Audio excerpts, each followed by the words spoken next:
Top quality और consistent performance के लिए सिर्फ सिल्वर पंप। टॉप क्वालिटी और कंसिस्टेंट परफॉर्मेंस के लिए सिर्फ सिल्वर पंप, नाम याद रखना। अहिल्यादेवी नगरमध्ये शिवसेनेनं धक्का तंत्र अवलंबला आहे। उद्धव ठाकरे यांच्या शिवसेनेनं काँग्रेसला धक्का दिलेला आहे, कारण तिथले जे जिल्हा शहर अध्यक्ष आहेत किरण काळे यांनी आज अधिकृतरित्या शिवसेनेमध्ये प्रवेश केलेला आहे, शिवबंधन बांधून घेतलेलं आहे। आपल्या सोबत आपण त्यांची थेट बातचीत करणार आहोत। तुम्ही आज पक्षप्रवेश केला आणि असंख्य कार्यकर्ते सुद्धा तुमच्या सोबत होते, असं का वाटलं तुम्हाला की शिवसेनेमध्ये आता यायला हवं, भगवा झेंडा हाती घ्यायला हवा? मुळामध्ये या महाराष्ट्रामध्ये हिंदू हृदय सम्राट बाळासाहेब ठाकरे हे नाव जरी नुसतं उच्चारलं तरी सगळ्यांचं रक्त सळसळतं। आमचं जे शहर आहे अहिल्यानगर शहर, त्या शहराला हिंदुत्वाची फार मोठी परंपरा त्या ठिकाणी आहे। 25 वर्ष म्हणजे महाराष्ट्रामध्ये सत्ता एका बाजूला होती आणि दुसऱ्या बाजूला त्या ठिकाणी 25 वर्ष राज्यात सत्ता वेगळी, पण आमदार हा शिवसेनेचा असायचा। मागच्या 10 वर्षात सुद्धा त्या ठिकाणी स्वर्गीय अनिल भैया राठोड यांच्या नावाचा जो गवगा आहे तो अजूनही काही संपलेला नाही आणि आमचं जे बालपण सगळ्यांचं आहे ते ऐकत ऐकत पाहत सगळं गेलेलं आहे। हिंदुत्वाचा जो मूळ विचार आहे, कारण की आज आपण महाराष्ट्रात पाहतोय, देशात पाहतोय की हिंदुत्वाची बेगडी खोटी झूल पांघरून काही लोक त्या ठिकाणी वावरतायत। मला अत्यंत खिदाने या ठिकाणी नमूद करावं लागतंय की आताची जी शिवजयंतीची मिरवणूक नगर शहरामध्ये पार पडली, त्या मिरवणुकीमध्ये या देशातला जगामध्ये कुप्रसिद्ध असणारा कुविख्यात गँगस्टर लॉरेन्स बिश्नोई याची प्रतिमा त्या ठिकाणी महाराजांच्या समोर नाचवली गेली। कुठं महाराष्ट्र हे लोक घेऊन चाललेत, त्यामुळे खरं हिंदुत्व जे आहे ते आम्हाला दाखवून द्यायचंय आणि हिंदुत्वाच्या माध्यमातून या राज्याचा विकास कसा पुढे करता येईल त्यासाठी आम्ही सगळेजण त्या ठिकाणी शिवसेना मजबूत करायचं काम करणार आहोत। तुम्ही इथे आल्यानंतर महाविकास आघाडीमध्ये समन्वय नाहीये आणि एकमेकांच्या पक्षातले कार्यकर्ते फोडण्याचं काम सुरू झालंय, अशी चर्चा आता रंगते।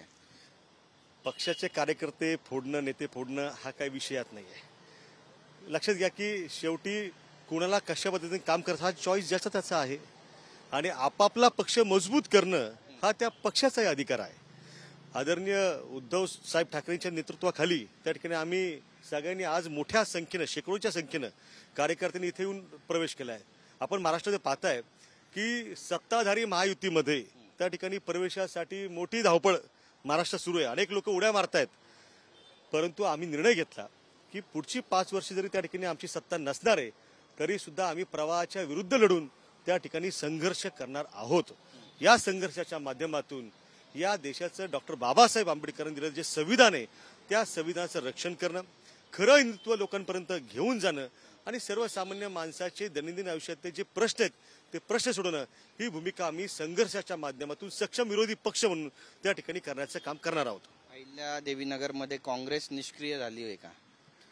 मी असं म्हणणार नाही, शेवटी तोही एक राष्ट्रीय पक्ष आहे आणि त्या ठिकाणी ते त्यांच्यापर्यंत काम करतायत। राष्ट्रीय पक्ष असला तरी तुम्ही सोडला, त्याला सोडचिठ्ठी दिली। स्थानिक पातळीवरती काही इक्वेशन्स आहेत, त्या इक्वेशन्सचा देखील विचार करावा लागतो। आज राज्यामध्ये आपण पाहतोय की गेल्या 3 ते 5 वर्षांपासून अनेक महानगरपालिका, जिल्हा परिषदा यांच्या निवडणुका घ्यायची हिंमत यांची होत नाहीये। अहिल्यानगरची सुद्धा महानगरपालिका जी आहे ती सुद्धा मुंबईप्रमाणे अजून इलेक्शनसाठी पेंडिंग आहे। यांचा लोकशाहीवरती विश्वास राहिलेला नाही असा आमचा आरोप त्या ठिकाणी आहे। आम्हाला येणाऱ्या काळामध्ये शिवसेना मजबूत करून मुंबई महानगरपालिकेसह अगदी नागपूरच्या महानगरपालिकेपर्यंत शिवसेना मजबूत करण्याचं काम करायचंय आणि उद्धव ठाकरे यांच्यामध्ये महाराष्ट्र ते सक्षम नेतृत्व पाहतोय ते आगामी काळामध्ये आम्ही दाखवून देऊ। पण या शिवसेनेला एकनाथ शिंदे यांच्या शिवसेनेचं काही त्या ठिकाणी असं फार मोठं आव्हान आहे असं वाटतं तुम्हाला? अनेक सूर्याची पिसाळ या राज्यामध्ये, देशामध्ये होऊन गेले। जे गद्दार होते ते गेले, लाभापोटी गेले, काही घाबरून गेले, परंतु ही उद्धव साहेबांची, बाळासाहेबांची शिवसेना आहे, खरी आणि ओरिजिनल शिवसेना आहे। त्याच्यामुळे त्याचं काय आव्हान बाळगायचं? अरे ज्यांच्या पंखांमध्ये बळ आहे त्यांना गरुड जेब घ्यायचं माहिती असतं, त्यामुळे आशाची काही काळजी करत नाही, मी तमा करत नाही। मातोश्री हेच या महाराष्ट्रातल्या शिवसैनिकांचं खरं मंदिर आहे आणि ते मंदिर कोणी पळून घेऊन जाऊ शकत नाही असा आमचा ठाम विश्वास आहे। आमच्याशी बातचीत केल्याबद्दल कॅमेरा पर्सन चरण मार्गमचा गिरीश गायकवाड, TV9 मराठी, मुंबई।